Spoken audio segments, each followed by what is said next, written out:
வணக்கம். 8ஆம் நம்பர் தலைவர் பேசுறேன்.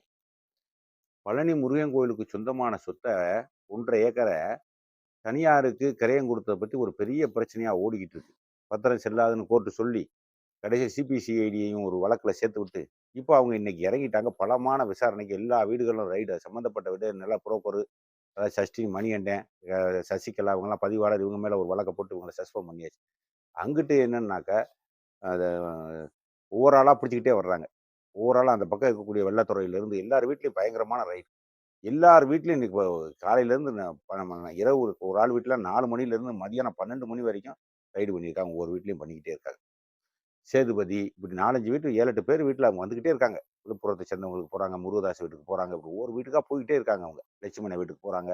அப்புறம் இப்படி எல்லாரையும் கொண்டாந்து வழக்குல கொண்டாந்து யார் யாரு என்னென்ன வீடு போறாங்க, செல்போன பறிமுதல் பண்றாங்க. யார் யார்ட்ட பத்திர அலுவலர் பேசினாரு, இவங்களுக்கு அதுக்கு என்ன சம்மந்தம் அப்படிங்கிற மாரி தீ தீவிரமான ஒரு விசாரணை சிபிசிஐடி இறங்கிட்டாங்க.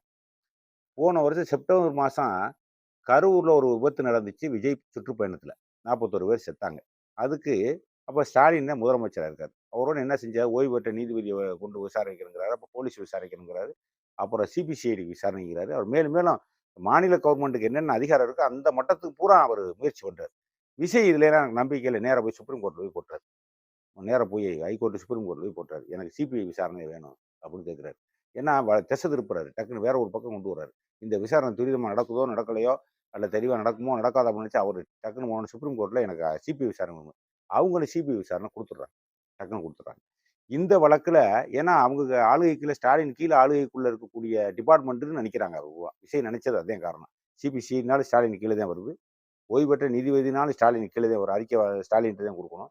போலீஸ்னாலும் ஸ்டாலின் தான் குடுக்கணும். ஆக இந்த விசாரணை நேர்மையா நடக்காது. இதுல சந்தேகத்துக்கிடமான விஷயங்கள் நெறைய உள்ள சேர்ப்பாங்க அப்படின்னு அவர் சந்தேகப்படுறாரு. அவ்வளவுதான். அவர் சந்தேகப்பட்டாரு. அதனால அவர் கோர்ட்டுக்கு போனாரு. இப்ப இதே வழக்கு திருப்பி இன்னைக்கு விஜய் ஆட்சிக்கு வந்துட்டாரு. இப்ப கோயில் நடத்த 1 1/2 ஏக்கர் வந்து வித்துப்புட்டாச்சு. அன்னைக்கு வேலை பார்த்தவன் பூரா எல்லாருமே லீவு. எல்லாருமே லீவு. வேற ஆளு ட்ரான்ஸ்ஃபர் பதவி உயர்வு பற்றி போறாரு.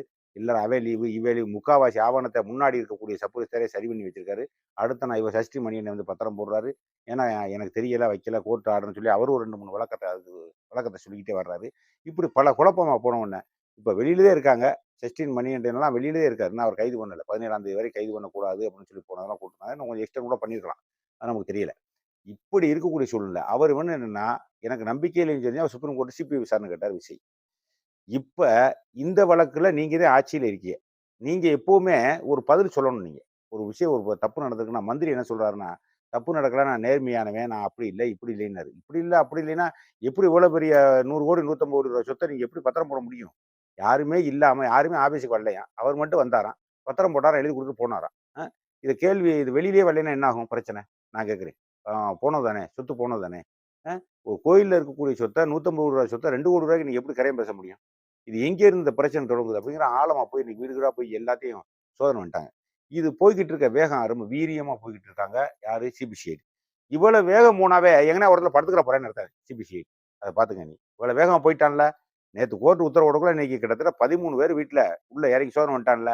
ஊட நல்லா கம்பளி போர் வாங்கி பொத்திக்கிட்டு படுக்க போறேன்னு அர்த்தம். அப்ப சும்மா இருக்க முடியுமா? பழனி முருகன்ட்ட பழனி முருகனே வந்து வாதாடணுமா அவர் சொத்த காப்பாத்துறதுக்கு? அப்ப எதிர்க்கட்சிக்காரன் பூரா என்ன பண்ண நீயி?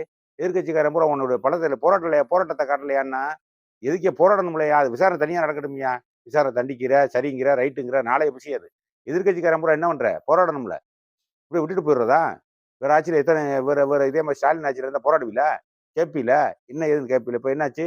இப்ப கடைசியில முட்டிக்கிட்டு போய் நிக்குது. நீங்க ஏன் சிபிஐக்கு வழக்கு போடல? சிபிஐ இந்த சிபிஐ, சிஐடி ஒரு வழக்குல தான் இருக்கு. போலீஸ் இவர்ட்ட இருக்கு. அதனால இவரு விஜய் மேல தான் எங்களுக்கு சந்தேகமா இருக்கு. விஜய் ஆட்சி மேல தான் எங்களுக்கு சந்தேகமா இருக்கு. விஜய் மந்திரி மேல தான் எங்களுக்கு சந்தேகமா இருக்கு. அதனால இது மாநில கவர்மெண்ட்டுக்கு அப்பாற்பட்டு சிபிஐ தான் விசாரணை வேணும் அப்படின்னு நீங்க கோர்ட்டுக்கு ஏன் நீங்க போல? அவரு போனார்ல. நீங்க போ முடியாதுண்ணே. ஏன்னா இது நேர்மை நடக்காது. எதுக்கு வெட்டியில மாநில போலீஸ வச்சுட்டு என்ன பண்றது? நாக்கு வலிக்கிறதா? ஒரு ஆட்சி மேல குற்றச்சாட்டு. மாநில போலீஸ் எப்படி உள்ளத சொல்லுவேன்? சரி உள்ளத சொன்னாலும், அது எப்படி நான் எதிர்க்கட்சிக்காரன் நம்புவேன்? நம்ப மாட்டேன். எதுக்கு எடுத்தாலும் அப்படித்தானே. இது மணப்புறம் கேஸ்லயே வச்சுக்கோங்க. மாநில போலீஸார் விசாரிச்சாங்க. அப்புறம் சிபிஐக்கு அங்க போயிருச்சு, இங்க போயிருச்சு. அப்புறம் நீதிபதிய நேரடியா எடுத்து விசாரிக்க ஆரம்பிச்சுட்டாங்க. ஆக மொத்தத்துல ஒரு பெரிய குழப்பத்துக்குள்ள வந்து இந்த பிரச்சனையில பெரிய குழப்பத்துக்குள்ள வந்து சிக்கிக்கிட்டு தவிச்சுக்கிட்டு இருக்கு பழனி முருகன். கிளம்பி விட்டார் வேலைக்கு, கேன்னு கிளம்பி விட்டார் வேலைக்கு.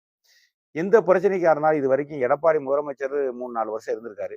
ஸ்டாலின் 5 வருஷம் இருந்திருக்காரு. கருணாநிதி 25 வருஷம் இருந்திருக்காரு. ஜெயலலிதா 20 வருஷம் இருந்திருக்கு. ஆனா, ஜெயலலிதாவை தவிர்த்து கருணாநிதி எந்த பிரச்சனையா இருந்தாலும் அவர் ஆட்சி மேல இருக்கக்கூடிய குற்றச்சாட்டை பத்தி தினம் பத்திரிகையாளரை சந்திக்கக்கூடிய வழக்கமா இருந்திருக்காரு. அதேபோல ஸ்டாலினும் வழக்கமாத்தான் இருந்திருக்காரு. அதேபோல எடப்பாடிட்டயும் கேட்டாலும் வழக்கமாத்தான் இருந்திருக்காரு. எந்த பதிலா இருந்தா ஆட்சி மேல குற்றம் வருது, ஊழல் வருது, ஒரு முறைகேடு வருது, அது வருது, இது எதுனாலும் சரி ஒரு பதில் சொல்லுவார் அவரு. தப்பா இருக்கலாம், ரைட்டா இருக்கலாம். உங்களுக்கு பிடிச்சிருக்கலாம், பிடிக்காம. ஆனா, பத்திரிக்கைக்காரன அவர் கண்டெஸ்ட் பண்றாரு. சுருக்கமா நீங்க தெரிஞ்சுக்கிற வேண்டியது நாட்டு மக்களுக்கு நாட்டு மக்களுக்கு செய்திய குடுக்குறாரு. முதலமைச்சராகவும் செய்தி குடுக்குறாங்க. ஆனா, இதுவரைக்கும் மந்திரி தான் குடுத்திருக்காரு. ஆனா, விஜய் வந்து இதுவரை குடுக்கவே இல்ல. இது சம்பந்தமான ஸ்டேட்மெண்ட் எங்க விஜய் குடுத்திருக்காரு? அவர் பேச மாட்டாரு. என்னைக்காவது ஒரு நாள் பேசுவாரு. என்னைக்காவது ஒரு நாள் பேசுறாருன்னா முடியாதுப்பா. தினம் பேசணும். என்னைக்காவது ஒரு நாள் நீங்க ஏன் அதையும் பேசாம இருங்களே? ஏன் என்னைக்காவது ஒரு நாள் என்ன பேசுறீங்க? ஒரு பிரச்சனை உங்க ஆட்சி மேல வந்திருக்கு. அந்த பிரச்சனைய பத்தி நீங்க பேசித்தான் ஆகணும். நீங்க பாட்டுக்கு ரூம்குள்ள உட்கார்ந்துகிட்டு, நீங்க பாட்டுக்கு அமைச்சரவை கூட்டம் போட்டு, அவன கூட்டு போட்டு, இவன கூப்பிட்டு கூட்டி, அப்படி நீங்க பாட்டுக்கு ஒரு கதை விட்டுட்டு பேப்பர்ல வாயில ஒவ்வொரு செய்தி சொல்லிக்கிட்டு இருந்தா, அது உண்மையா இருக்கு, பொய்யா இருக்கு. நீங்க ஏன் பேசல வெளியில? ஒரு பிரச்சனை இருக்குல்ல. பெரிய பிரச்சனை உங்க ஆட்சி மேல வந்திருக்குல்ல. ஆட்சி பொறுப்பேத்த 2 மாதத்துக்குள்ளே வந்துருச்சே. ஒரு பெரிய ஊழல் குற்றச்சாட்டு வந்திருக்குல்ல உங்க மேல. அப்ப நீங்க என்ன செய்யணும்? நீங்களா வந்து பத்திரிக்கையாளர கூப்பிட்டு, இதே நடக்குது, இதே விசாரணை பண்ணணும் அப்படின்னு நீங்க சொல்லணும். ஏன் நீங்க சொல்ல மாட்டேங்கிறீங்க? ஒரு ரூம்குள்ள கம்முனே உட்காந்துக்கிறீங்க. எதுக்கா எடுத்தாலும் அந்த கூட்டம், இந்த கூட்டம். காலைல கேட்டாக்கா காலைல 6 மணிக்கு சாப்பாடு கொண்டு வந்துடுறாரு. மதிய சாப்பாடு. இவங்க அள்ளி விடுறது. காலைல 6 மணிக்கு ஆபீஸ் வந்துடுறாராம். மத்தியான சாப்பாட கொண்டுகிட்டு வந்துடுறாராம். நைட்டு 7 மணிக்கு தான் போறாராம் வீட்டுக்கு. சரி போறீல்ல, ஒரு தடவ ஒரு 4 வார்த்தை பேசுறதுக்கு எவ்வளோ நேரம் ஆகும்? இது சம்மந்தமா? இது சம்மந்தம் நடவடிக்கை எடுக்கப்படுது. ஆளுங்கட்சி கரெக்ட்டா தான் எடுக்குது. எதிர்க்கட்சி நீங்க சொல்ற மாரி இல்ல.